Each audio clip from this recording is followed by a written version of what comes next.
حسان بن ثابت، اور یہ حضرت حسان بن ثابت آگے کہتے ہیں کہ انک قد خلقت کما تشاء خلقت مبرئا من کل عیب، کہ انک قد خلقت کما تشاء، کہ اللہ تعالیٰ آپ جو ہے اللہ تعالیٰ نے آپ کو ہر عیب سے پاک پیدا کیا، ہر عیب سے پاک پیدا کیا ہے، اور آپ ویسے ہی پیدا ہوئے جیسا آپ چاہتے تھے پیدا ہو، کانک قد خلقت کما تشاء۔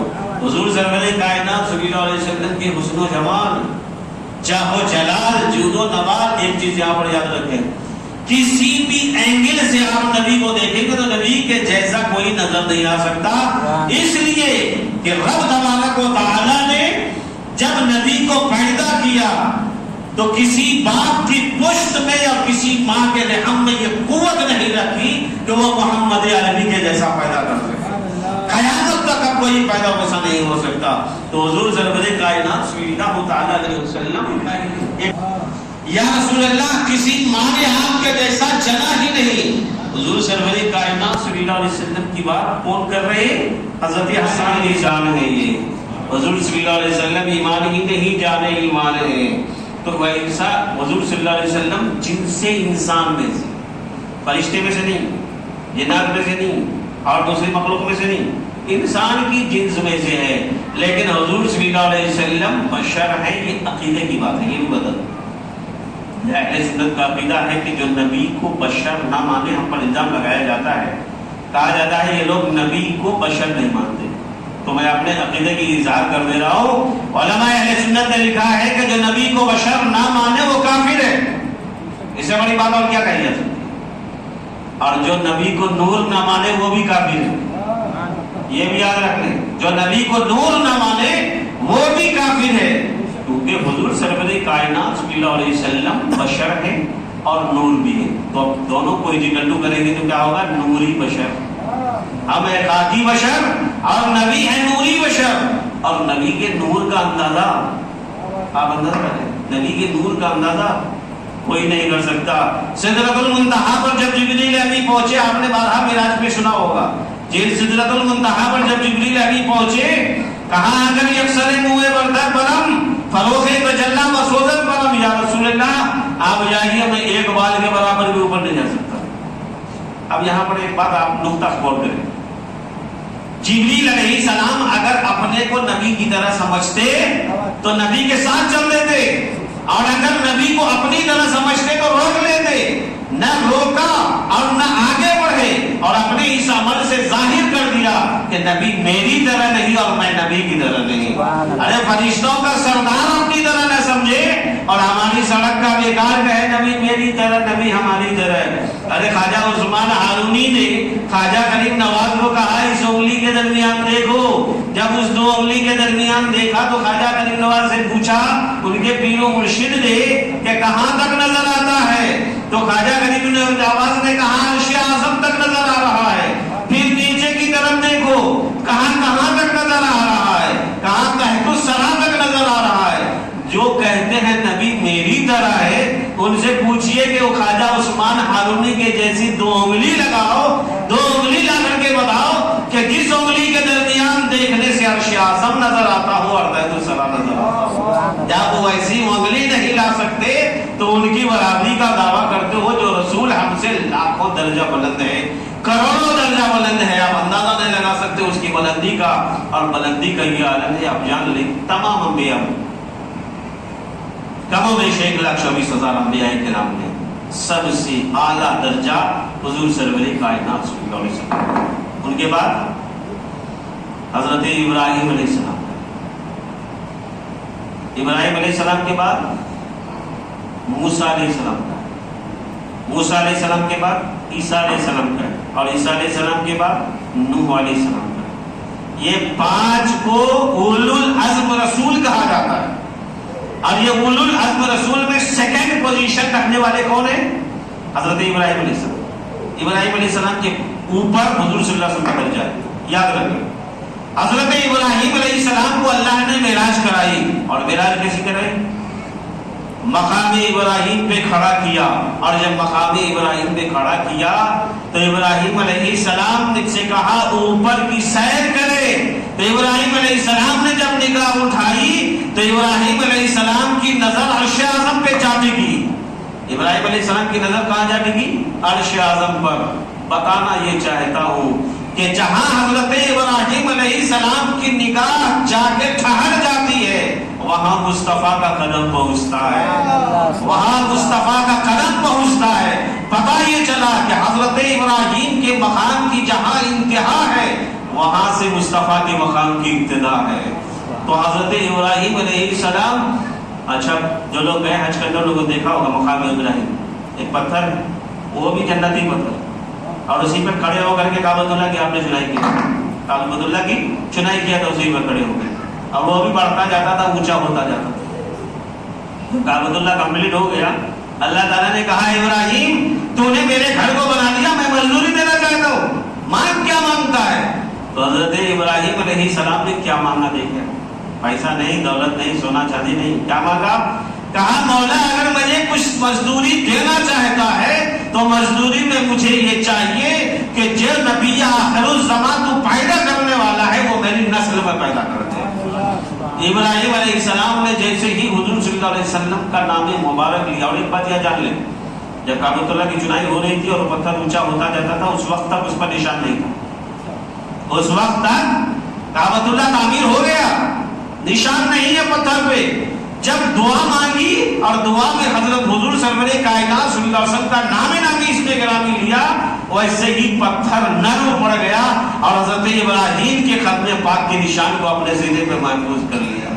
حضور صلی اللہ علیہ وسلم کا نام لیتے ہی اور بتا رہا تھا کہ حضور صلی اللہ علیہ وسلم کی نورانیت کا جواب جب جبریل کی نورانیت نہیں ہے, جبریل خود نور ہے, نوری فرشتے ہیں, فرشتوں کو نور سے اللہ نے پیدا کیا ہے. جب جبریل کا نور بھی نبی کے نور کا مقابلہ نہیں کر سکتا تو 1400 سال کے بعد خاکی لوگ کیسے کہتے ہیں نبی ہماری طرح. اور آپ کو ایک بات یہاں پر واضح کروں, حضور صلی اللہ علیہ وسلم وضو فرماتے, عرب کے اندر موزہ پہنا جاتا ہے جس کو عربی میں خف ہے. وہ خف ایک موزہ ہوتا ہے جس کو پہنتے حضور صلی اللہ علیہ وسلم نے موزے کو اتار کے رکھا, وضو فرمایا. اور حضور صلی اللہ علیہ وسلم جب وضو فرماتے تھے تو صحابہ کرام گھیر لیتے تھے اور وضو کے ایک ایک قطرے کو اپنے ہاتھ میں لے کر کے اپنے چہروں پہ اپنے سینے پہ مل لیا کرتے تھے. ایک قطرہ کو زمین پر نہیں گرنے دیتے تھے. اس جگہ کی زمین بھی حسرت کی نگاہ سے صحابہ کرام کو دیکھتی تھی کہ کاش مجھے بھی ایک قطرہ نصیب ہو جاتا, یہ تو مجھے بھی ایک قطرہ نصیب نہیں ہونے دے رہے. اور جس کا ہاتھ گیلا ہوتا جو اس کو نہیں ملتا وہ گیلے ہاتھ سے لگا کر کے ہاتھ پہ چہرے پہ مل لیتا. حضور صلی اللہ علیہ وسلم وضو فرما ایک چیل آئی اور آ کر کے اس موزے کو اٹھایا اور اوپر اٹھا کے گرا دیا, اور گرانے کے بعد اس میں سے سانپ نکلا, موزے میں سے سانپ نکلا. اکثر جوتے وغیرہ میں جو ہے سانپ گھس جایا کرتا ہے, بہرحال اس میں سے سانپ نکلا. حضور صلی اللہ علیہ وسلم نے فرمایا چیل کو بلاؤ. صحابہ کرام نے آواز دی, چیل آ گئی. اچھا ایک بات بتائے, حضور نے تو نہیں بلایا تھا, حضور نے کہا بلاؤ, کسی اور کو بھیجا. صحابہ کرام سے کہا اس لیے کہ چیل بھی جانتی ہے کہ جو نبی کا وفادار غلام ہوتا ہے وہ جھوٹ نہیں بول سکتا, وہ سچا ہوگا, یقیناً نبی بلائے ہوں گے. چیل آ گئی سامنے, آ کے بیٹھ گئی. اچھا ایک بات بتائیں, ہندوستان میں بڑے بڑے پڑھے لکھے لوگ ہیں.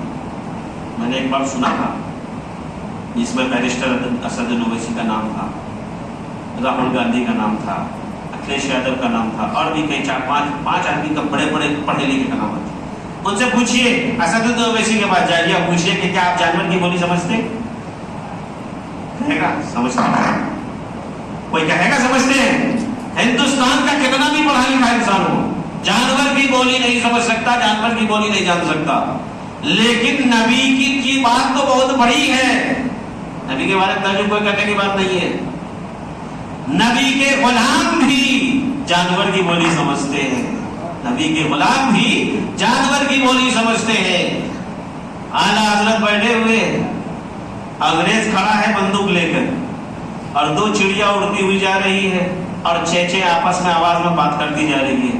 اعلیٰ حضرت سے کہا اس انگریز نے کہ مولانا احمد رضا آپ بہت بڑے عالم ہیں، یہ بتائیے یہ چڑیا کیا باتیں کرتی جا رہی ہے؟ اب بولیے، یہ سب کوئی مولوی بتائے گا؟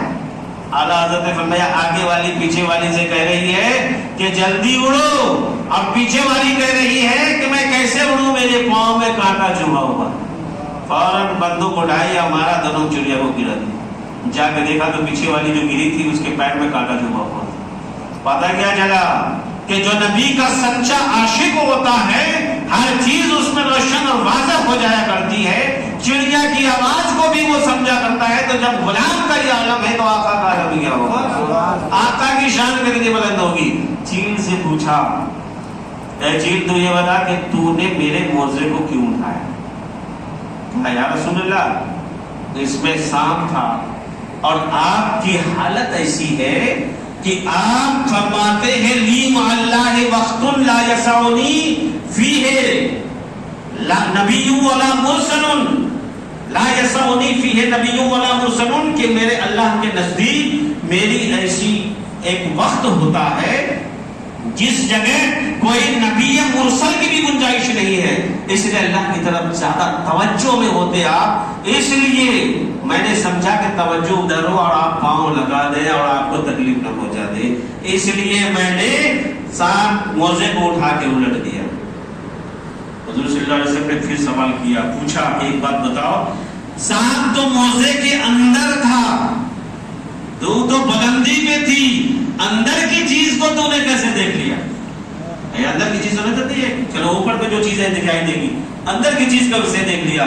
تو چیل کہہ رہی ہے کہ سنیے، جب میں اڑ رہی تھی ہوا میں، فضا میں، تو میرے اندر اتنی ہی روشنی تھی جتنی تھی، لیکن جب آپ کے سر مقابل کی محاذات میں آئی، مقابل میں آئی، تو میں نے دیکھا کہ آپ کے سر اقدس سے نور کی ایک کرن پھوٹ رہی ہے جو آسمان تک جا رہی ہے، اور اس کے درمیان میں جب میں پہنچی تو میں نے یہ دیکھا کہ ساتوں طبق زمین اور ساتوں طبق آسمان میرے لیے روشن ہو گئے، اور اسی میں میں نے موزے کے اندر کے سانپ کو بھی دیکھ لیا۔ ارے جب چیل کے اندر محاذات میں آ جائے تو جس علی کو نبی نے پالا ہے ان کا عالم کیا ہوگا؟